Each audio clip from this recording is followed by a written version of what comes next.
దానికి చాలామంది కాంగ్రెస్ శ్రేణులు అదేవిధంగా పబ్లిక్ కూడా గ్యాదర్ అవ్వడం జరిగింది. ఈ యొక్క సభ తర్వాత సచిన్ సావంత్ గారు ఏఐసిసి సెక్రటరీ గారు కూడా ఇక్కడికి రావడం జరుగుతుంది.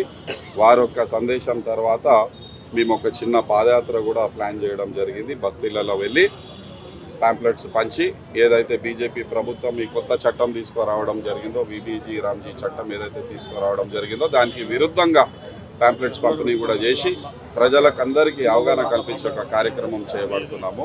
ఈ యొక్క విబిజీ రామ్జీ చట్టం ఏదైతే బీజేపీ ప్రభుత్వము మోడీ ప్రభుత్వం తీసుకురావడం జరిగిందో అది పేదలకు నిరుద్యోగులకు విరుద్ధంగా ఉంది. ఎందుకంటే 2005లో మన్మోహన్ సింగ్ గారు ప్రైమ్ మినిస్టర్ ఉన్నప్పుడు యూపీఏ ప్రభుత్వము Mahatma Gandhi national rural guarantee స్కీమ్ని తీసుకురావడం జరిగింది, యాక్ట్ని తీసుకురావడం జరిగింది. ఈ యొక్క యాక్ట్ హక్కులు కల్పించే ఒక యాక్ట్, ఉపాధి హక్కు కల్పించే ఒక చట్టం ఇది. దాన్ని కాలరాస్తూ ఈరోజు ఆ ఉపాధి ఇచ్చే హక్కుని కూడా తొలగించే ఒక కార్యక్రమం ఈ బీజేపీ ప్రభుత్వం చేస్తుంది. దాంతోపాటు ఇందులో ఎన్నడూ కాంట్రాక్టర్స్ లేవు.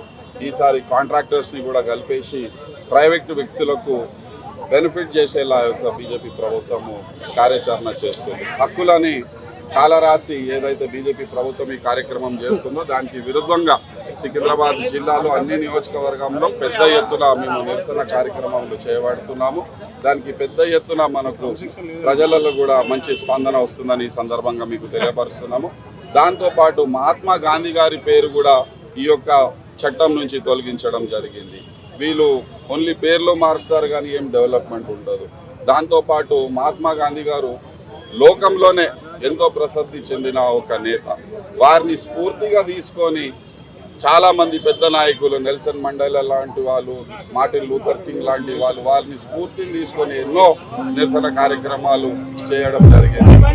సో మహాత్మా గాంధీ గారి పేరు ఈ యొక్క చట్టంలో ఖచ్చితంగా మళ్ళా తీసుకురావాలని ఈ సందర్భంగా మేము డిమాండ్ చేస్తూ బీజేపీ ప్రభుత్వాన్ని ఏదైతే ఈ విబిజీ రామ్జీ చట్టం ఏదైతే ఉందో అది వెంటనే రద్దు చేసి ఏదైతే Mahatma Gandhi national rural employment guarantee act ఉందో అది కూడా తీసుకురావాలని ఈ సందర్భంగా మేము డిమాండ్ చేస్తున్నాం.